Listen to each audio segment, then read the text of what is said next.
भारत माता की, भारत माता की, भारत माता की। आज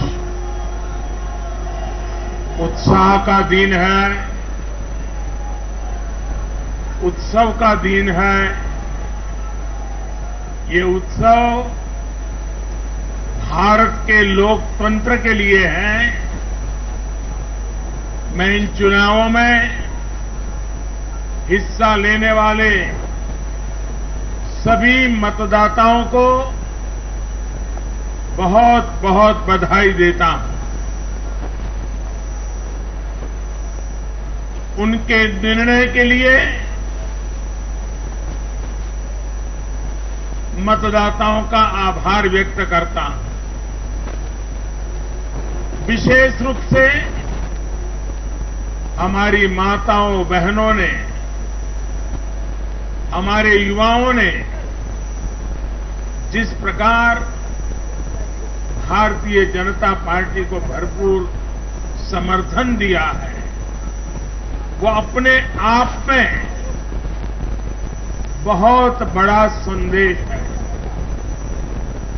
मुझे इस बात का भी संतोष है कि फर्स्ट टाइम वोटर्स ने बढ़ चढ़कर मतदान में हिस्सा लिया और भाजपा की जीत पक्की की।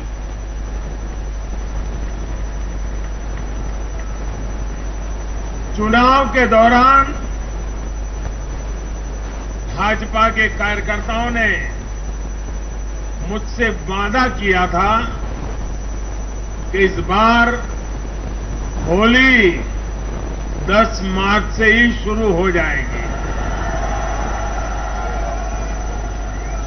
हमारे कर्मठ कार्यकर्ताओं ने ये विजय ध्वज फहरा करके इस वायदे को पूरा करके दिखाया है। मैं भाजपा के सभी कार्यकर्ताओं की भूरी भूरी प्रशंसा करूंगा, जिन्होंने दिन रात देखे बिना इन चुनावों में कड़ी मेहनत की। हमारे कार्यकर्ता जनता जनार्दन का दिल जीतने में, जनता जनार्दन का विश्वास जीतने में सफल रहे और पूरे पार्टी का नेतृत्व जिन्होंने किया, कार्यकर्ताओं ने जिन्होंने लगातार मार्गदर्शन किया, ऐसे हमारे राष्ट्रीय अध्यक्ष श्रीमान जगत प्रकाश नड्डा जी को भी मैं बहुत बहुत अभिनंदन करता हूं, बहुत बहुत बधाई देता हूं।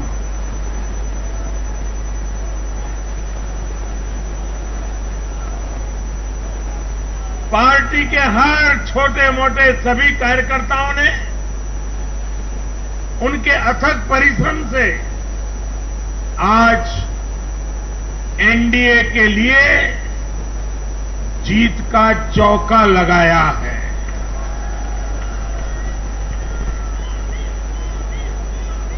साथियों,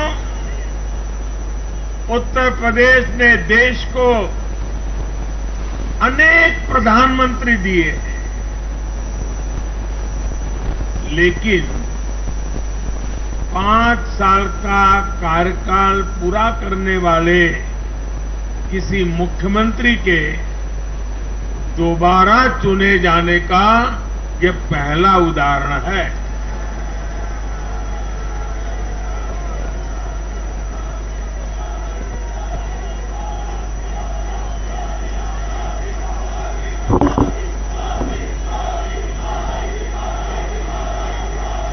अभी नड्डा जी ने विस्तार से बताया, उत्तर प्रदेश में 37 साल बाद कोई सरकार लगातार दूसरी बार सत्ता में आई है।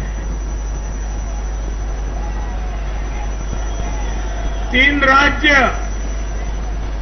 यूपी, गोवा और मणिपुर में सरकार में होने के बावजूद बीजेपी के वोट शेयर में वृद्धि हुई है।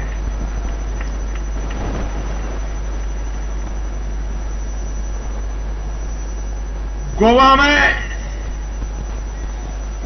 सारे एग्जिट पोल गलत निकल गए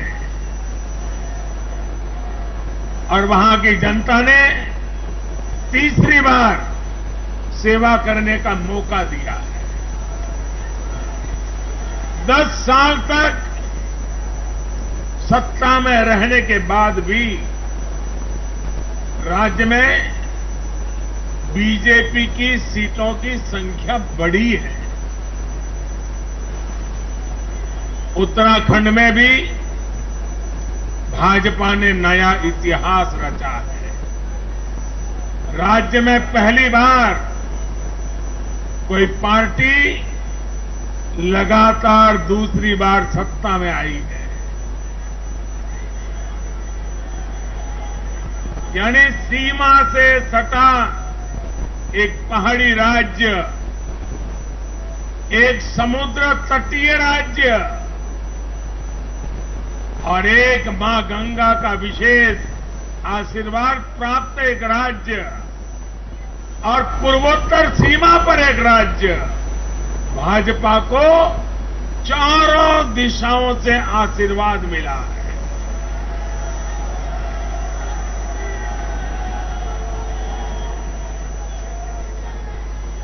इन राज्यों की चुनौतियां भिन्न है, सबकी विकास की यात्रा का मार्ग भिन्न है, लेकिन सबको जो बात एक सूत्र में पिरो रही है वो है भाजपा पर विश्वास। भाजपा की नीति, भाजपा की नीयत और भाजपा के निर्णयों पर अपार विश्वास। साथियों, ये चुनाव नतीजे भाजपा की pro poor, pro active governance पर एक प्रकार से बड़ी मजबूत मोहर लगाते हैं। पहले जनता अपने ही हक के लिए सरकार के दरवाजे खटखटाकर थक जाती थी। बिजली, पानी, गैस, टेलीफोन, बहुत बुनियादी सुविधाओं के लिए, सामान्य जरूरतों के लिए सरकारी दफ्तरों के चक्कर काटने पड़ते थे, पैसे देने पड़ते थे।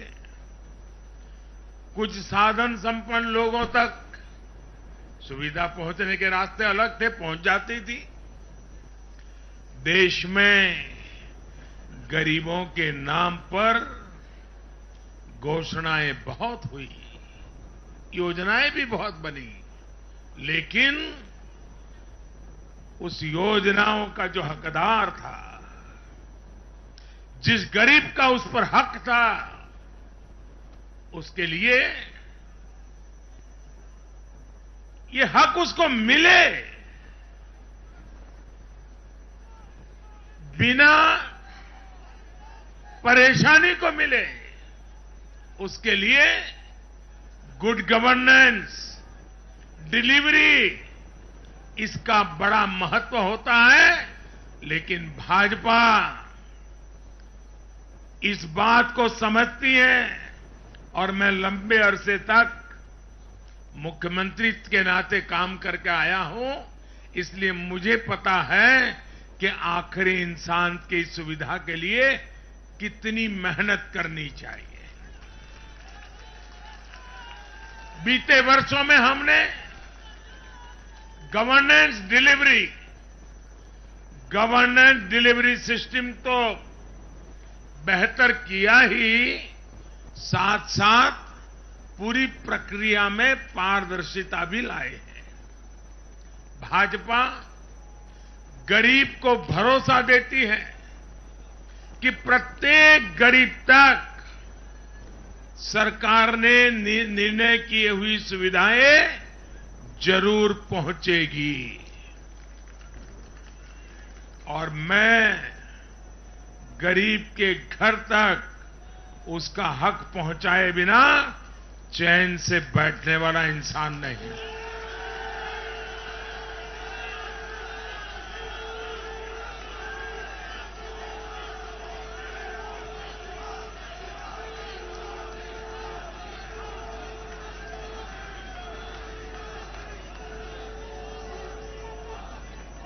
दो दशक से भी ज्यादा समय तक हेड ऑफ द गवर्नमेंट के रूप में सेवा करने का मुझे सौभाग्य मिला है।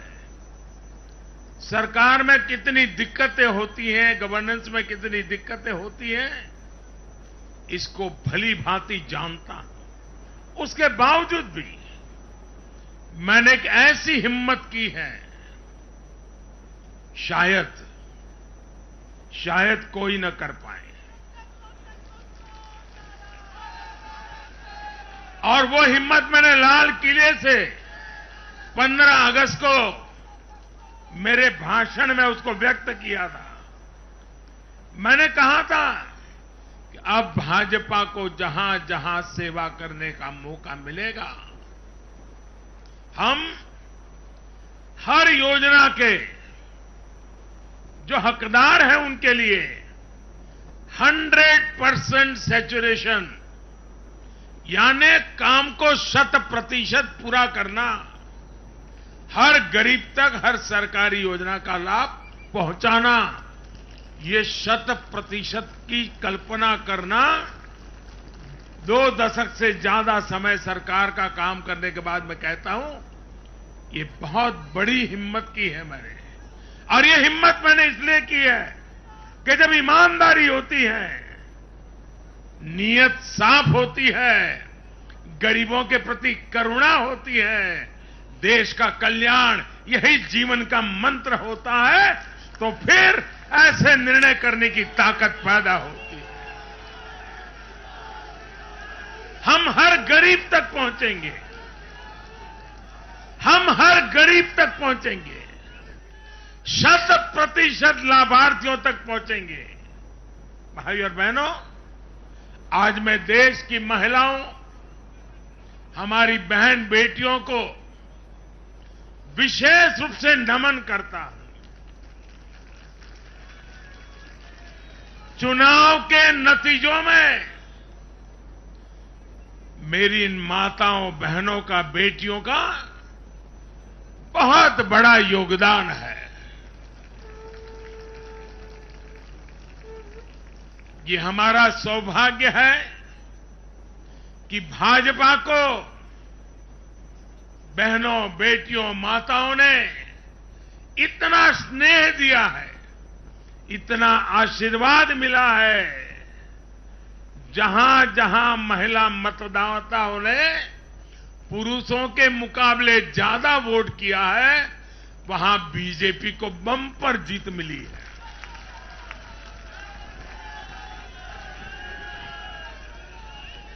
एक प्रकार से हमारी माताएं, बहनें, हमारी बेटियां, हमारी ये स्त्री शक्ति भाजपा की जीत की सारथी बनी है।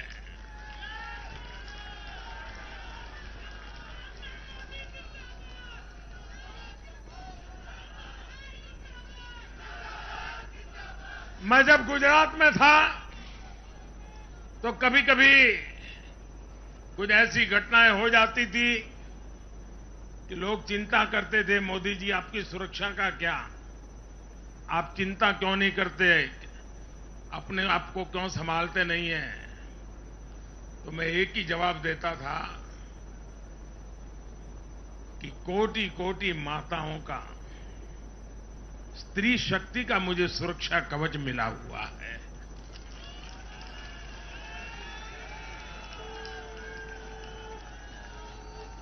साथियों, भारत की माताएं, बहन, बेटियां निरंतर भाजपा पर विश्वास कर रही हैं उनको पहली बार विश्वास मिला है कि सरकार उनकी छोटी से छोटी जरूरतों को भी ध्यान में रखती है। साथियों, इन चुनावों के नतीजों ने एक बात और साफ कर दी है कि यूपी की जनता को, और मैं सभी ज्ञानियों को कहता हूं कि देश की भलाई के लिए अब पुरानी घिसी पिटी रिकॉर्ड छोड़ के जरा नए सिरे से सोचना शुरू कीजिए।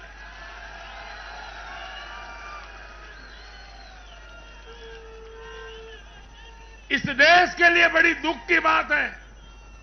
मैं स्वयं बहुत दुख अनुभव करता था जब ये ज्ञानी लोग यूपी की जनता को सिर्फ और सिर्फ जातिवाद के तराजू से तोलते थे, जातिवाद की दृष्टि से देखते थे।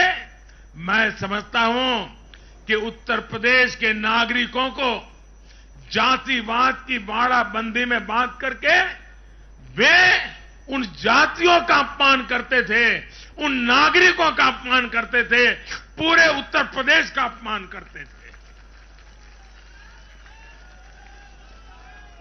कुछ लोग ये कहकर यूपी को बदनाम करते हैं कि यहां के चुनाव में तो जाति ही चलती है। लेकिन भाइयों बहनों, उत्तर प्रदेश के लोगों ने दिखा दिया है। 2014 के चुनाव नतीजे देखें, 2017-2019 के नतीजे देखें, और अब फिर 22 में भी देख रहे हैं। हर बार यूपी के लोगों ने सिर्फ और सिर्फ विकासवाद की राजनीति को ही चुना है। यूपी के लोगों ने इन लोगों को यह सबक दिया है और यह सबक उनको सीखना होगा। यूपी के गरीब से गरीब व्यक्ति ने, यूपी में गांव में रहने वाला व्यक्ति हो, पढ़ा लिखा हो या अनपढ़ हो, यूपी के हर मतदाता ने, हर नागरिक ने एक सबक दिया है कि जाति की गरिमा, जाति का मान देश को जोड़ने के लिए होना चाहिए, देश को तोड़ने के लिए नहीं होना चाहिए। और ये करके दिखाया है, 4 चुनावों में करके दिखाया है। वैसे आज मैं ये भी कहूंगा कि 2019 के चुनाव नतीजों के बाद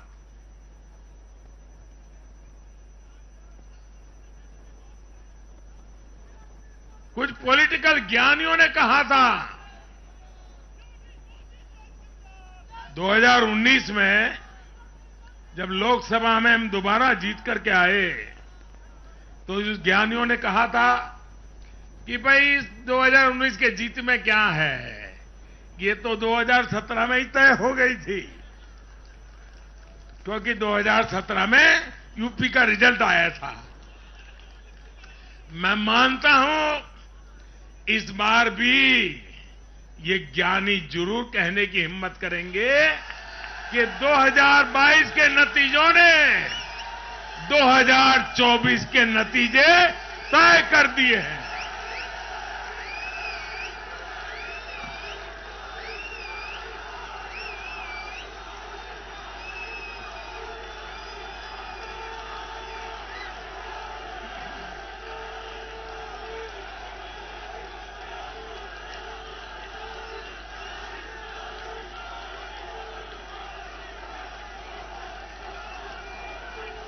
मैं आज पंजाब के भाजपा कार्यकर्ताओं की भी विशेष प्रशंसा करूंगा। उन्होंने विपरीत परिस्थितियों में जिस प्रकार पार्टी का झंडा बुलंद किया है, वो आने वाले समय में पंजाब में भाजपा की मजबूती को, देश की मजबूती को एक अहम स्थान हिंदुस्तान के रूप में विकसित करेंगे, ये मेरा पूरा विश्वास है। पंजाब में भाजपा एक शक्ति के रूप में उभरनी है, ये मैं अपनी आंखों के सामने देख रहा हूं दोस्तों। सीमावर्ती राज्य होने के नाते पंजाब को अलगाववादी राजनीति से सतर्क रखना भाजपा का कार्यकर्ता जान की बाजी लगा करके भी इस काम को करता रहेगा।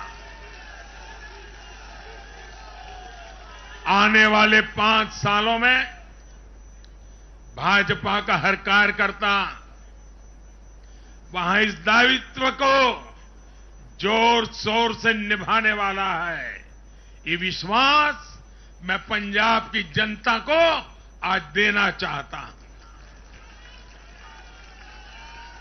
साथियों, ये चुनाव ऐसे समय में हुए हैं जब दुनिया 100 साल के सबसे बड़े कोरोना जैसी महामारी के संकट से लड़ रही है। पूरी मानव जात, पूरा विश्व 100 साल में ऐसी बीमारी नहीं देखी, ऐसी मुसीबत से लड़ना नहीं पड़ा है। ये जैसे कुछ कम था तो युद्ध ने भी विश्व की चिंताएं बढ़ाई हैं। इन परिस्थितियों में दुनिया भर की सप्लाई चेन छिन्न भिन्न हो गई है। 2 साल से सप्लाई चेन पर बहुत ही विपरीत प्रभाव हुआ और युद्ध ने उसमें और जोड़ दिया। इन चुनौतियों से निपटने के लिए भारत ने जो कदम उठाए, आर्थिक स्तर पर जो फैसले लिए, गरीब कल्याण के जो फैसले लिए, उन सभी ने भारत को संभलकर आगे बढ़ने में बहुत मदद की। भारत बच पाया है क्योंकि हमारी नीतियां जमीन से जुड़ी रही। हमारी नीतियां जमीन से जुड़ी रही और हमारे प्रयास निष्ठा और नियत की पटरी पर अविरत आगे बढ़ते रहे। जहां जहां डबल इंजन की सरकार रही, वहां पर जनता के हितों की डबल सुरक्षा हुई और विकास के कार्यों की गति भी तेज हुई। इस समय जो युद्ध चल रहा है, उसका प्रभाव प्रत्यक्ष और परोक्ष रूप से दुनिया के हर देश पर पड़ रहा है। भारत शांति के पक्ष में है, बातचीत से हर समस्या को सुलझाने के पक्ष में है। लेकिन जो देश सीधे जंग लड़ रहे हैं, भारत का उनसे आर्थिक दृष्टि से, सुरक्षा की दृष्टि से, शिक्षा की दृष्टि से, राजनीतिक दृष्टि से नाता है। भारत की बहुत सारी जरूरतें इन देशों से जुड़ी हुई हैं।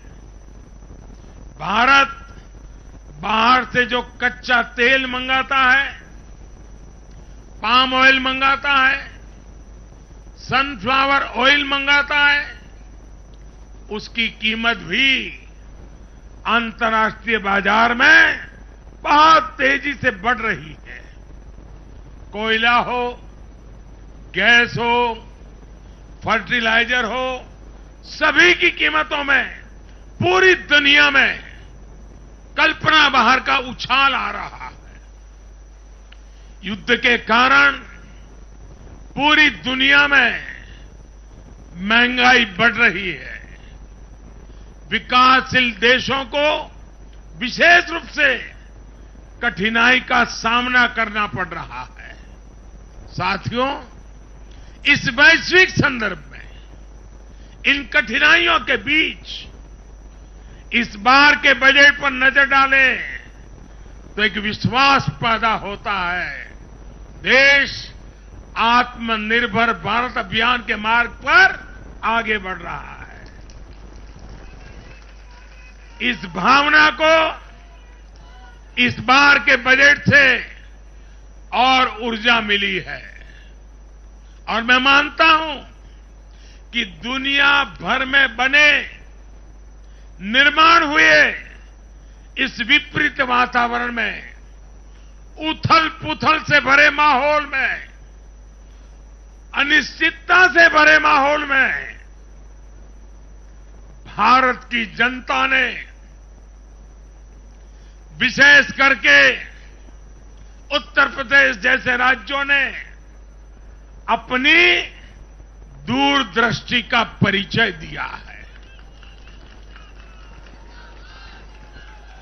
भारत के मतदाताओं ने जिस तरह इन चुनावों में स्थिर सरकारों के लिए वोट दिया, वो इस बात का प्रतिबिंब है कि लोकतंत्र भारतीयों की रगों में है।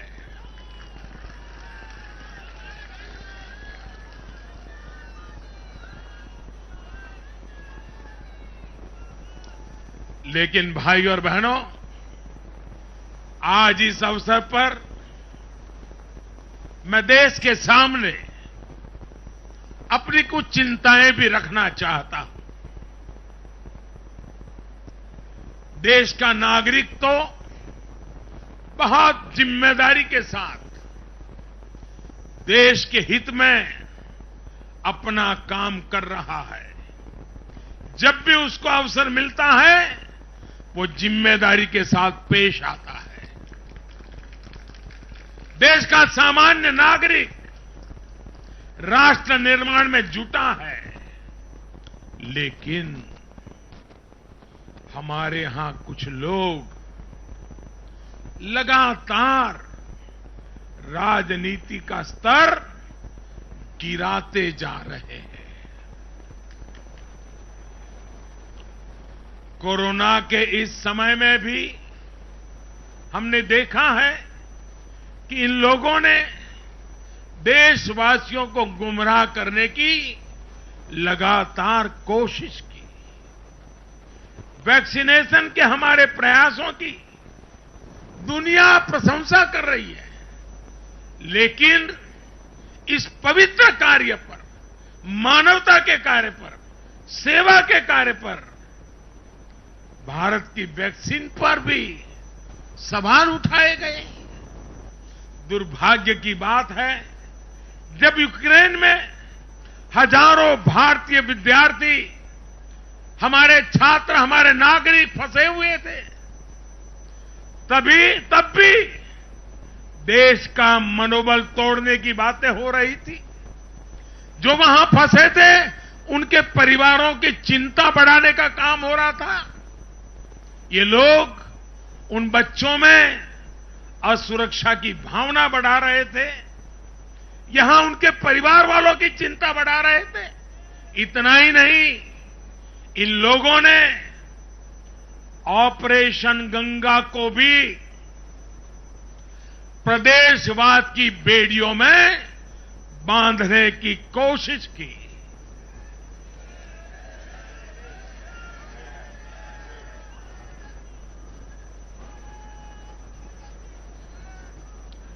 हर योजना को, हर कार्य को क्षेत्रवाद, प्रदेशवाद, जातिवाद, संप्रदायवाद का रंग देने का प्रयास भारत के उज्जवल भविष्य के लिए बहुत बड़ी चिंता का विषय है। साथियों, इन चुनावों में मैंने लगातार विकास की बात की। गरीबों को घर, गरीबों को राशन, वैक्सीन, आधुनिक इंफ्रास्ट्रक्चर, हर विषय पर भाजपा का विजन लोगों के सामने रखा। इसके साथ ही जिस एक बात पर मैंने सबसे ज्यादा चिंता जताई थी, वो थी गौर परिवारवाद। मैंने राज्यों के लोगों को बताया कि कैसे मैं किसी परिवार के खिलाफ नहीं हूं, न ही मेरी किसी की व्यक्तिगत दुश्मनी है। मैं लोकतंत्र की चिंता करता हूं और मैं सभी ज्ञानियों को कहता हूं, जरा लोकतंत्र के तराजू पर इन चीजों को तोल के देखो।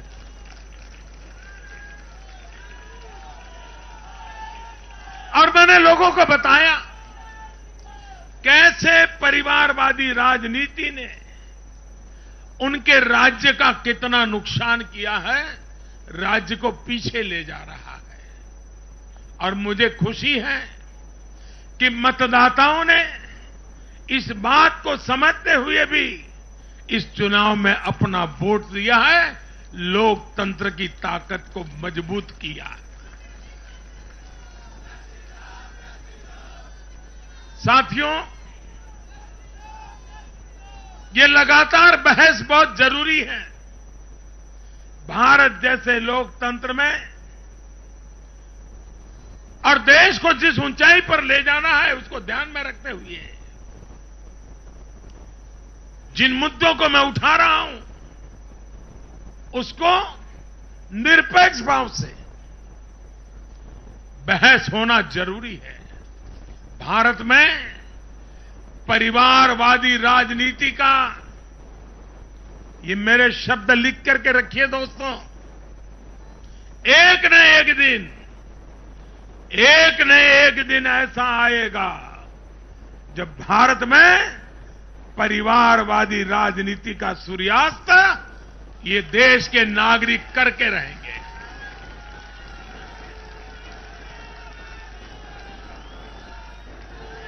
इस चुनाव में देश के मतदाताओं ने अपनी सूझबूझ का परिचय दिखाते हुए ये क्या होने वाला है, इसका इशारा कर दिया है। साथियों, आज एक और विषय में देश के लोगों के सामने रखना चाहता हूं। ये विषय है भ्रष्टाचार के खिलाफ कार्रवाई को रोकने की साजिश। आप मुझे बताइए साथियों, क्या भ्रष्टाचार के खिलाफ कार्रवाई होनी चाहिए कि नहीं होनी चाहिए? भ्रष्टाचार करने वालों पर कड़ी कार्रवाई होनी चाहिए कि नहीं होनी चाहिए? ये भ्रष्टाचार रूपी दिमाग देश में से नष्ट होनी चाहिए कि नहीं होनी चाहिए? साथियों, हमारे देश में भ्रष्टाचार के खिलाफ लोगों में, भ्रष्टाचारियों के खिलाफ, ऐसे लोगों के प्रति एक भयंकर नफरत का भाव रहता है।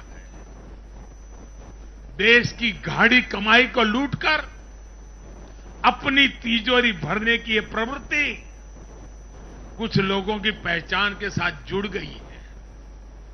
भारतीय जनता पार्टी 2014 में एक ईमानदार सरकार का वायदा करके चुनाव जीती थी और हमारी ईमानदारी को देखकर 2019 में जनता ने हमें और ज्यादा आशीर्वाद दिया।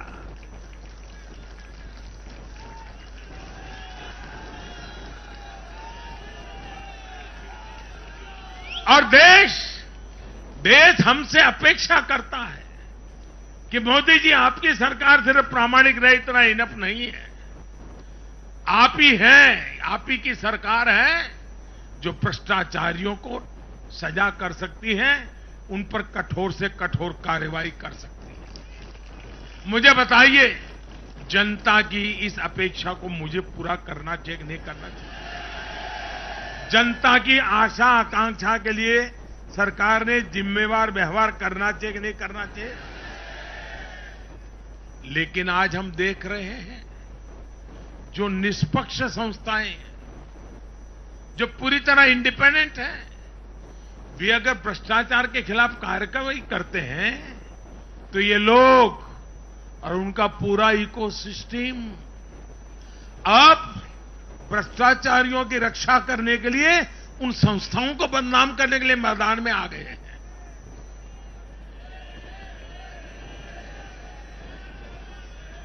ये देश का कितना बड़ा दुर्भाग्य है कि घोटालों से घिरे लोग एकजुट होकर अब अपनी इकोसिस्टम की मदद से इन संस्थाओं पर ही दबाव बनाने लगे हैं।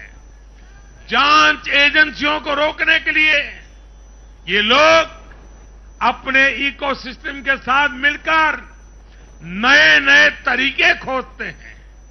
इन लोगों को देश की न्यायपालिका पर भी भरोसा नहीं है।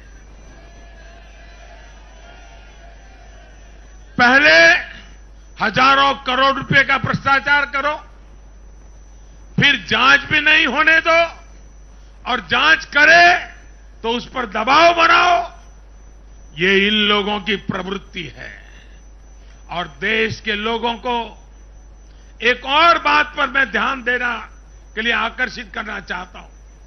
ये लोग किसी भ्रष्टाचारी पर कार्रवाई होते ही उसे धर्म का रंग देते हैं, प्रदेश का रंग दे देते हैं, जाति का रंग देने लगते हैं।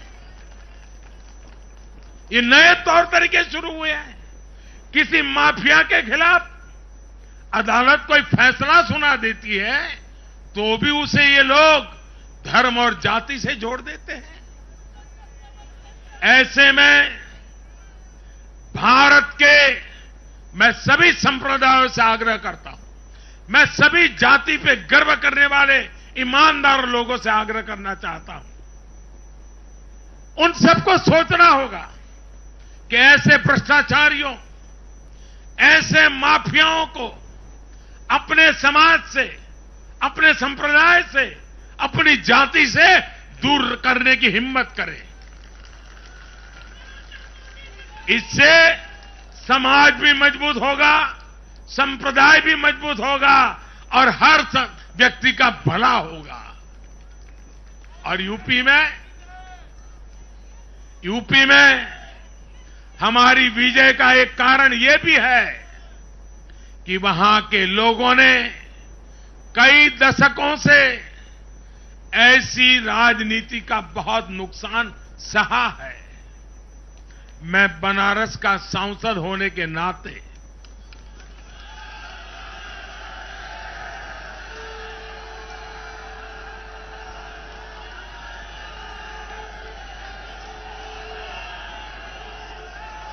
यूपी के लोगों के प्यार और आशीर्वाद ने मुझे भी यूपी वाला बना दिया।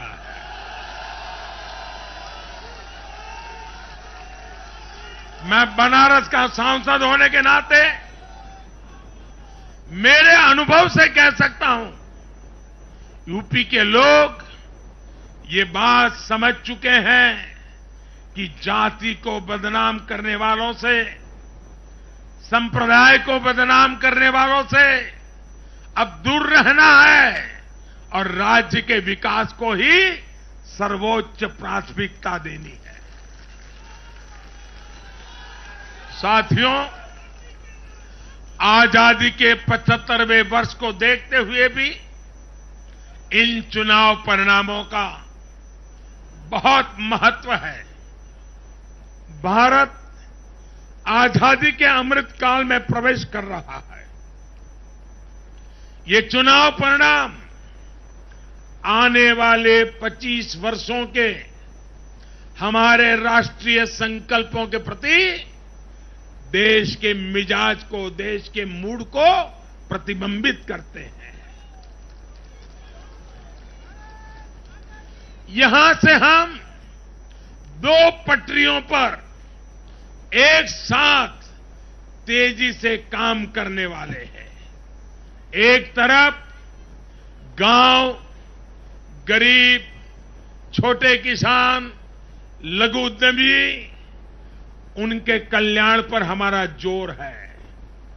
वहीं दूसरी तरफ देश के संसाधनों, देश की युवा शक्ति को नए अवसर देकर हम आत्मनिर्भरता के मिशन को तेज करना चाहते हैं। भारत का युवा आज अपने हुनर से, अपने बुद्धि के बल से और अपनी क्षमता के उपयोग से दुनिया को समाधान दे रहा है। दुनिया का सबसे बड़ा और सबसे तेज टीकाकरण अभियान आज के भारत के सामर्थ्य का बड़ा उदाहरण है। आज भारत डिजिटल पेमेंट सिस्टम में आत्मनिर्भर हो रहा है। स्टार्टअप के क्षेत्र में अपना सामर्थ्य बढ़ा रहा है और तकनीक के क्षेत्र में नई नई उपलब्धियां प्राप्त कर रहा है। और यह सब हो रहा है उसकी युवा शक्ति के कारण। भारत में शिक्षा का स्तर उच्च कोटि का हो, जो देश और दुनिया की जरूरतों को पूरा करने वाली वर्कफोर्स तैयार कर सके, यह हमारा संकल्प है। आज एक ऐसे नए भारत का निर्माण हो रहा है जहां आपकी पहचान आप से होती है।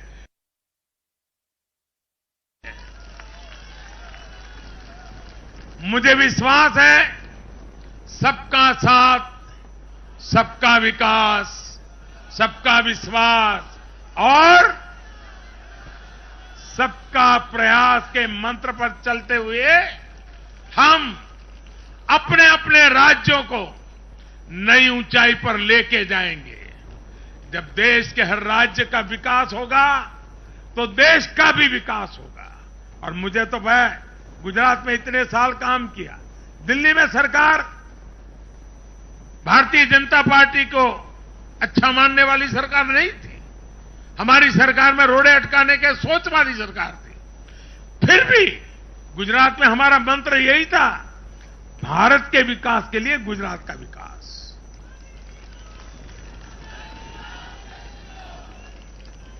साथियों, हमें जुट जाना है, एक पल भी गंवाना नहीं है। चुनौतियां कितनी ही कठिन क्यों न हो, लेकिन जीतने का संकल्प उससे भी बड़ा होता है।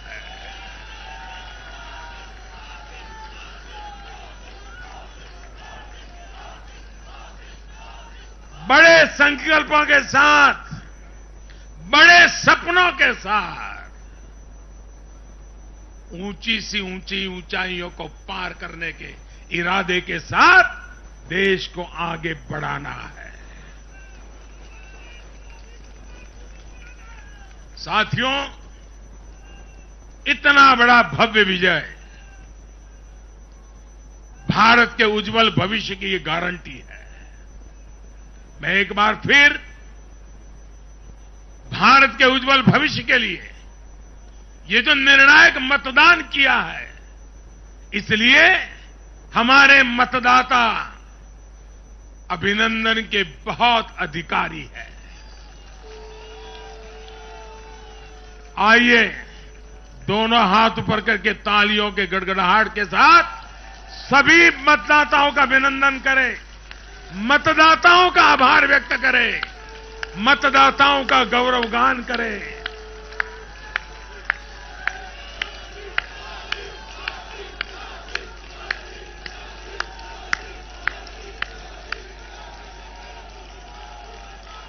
भारत माता की, भारत माता की, भारत माता की।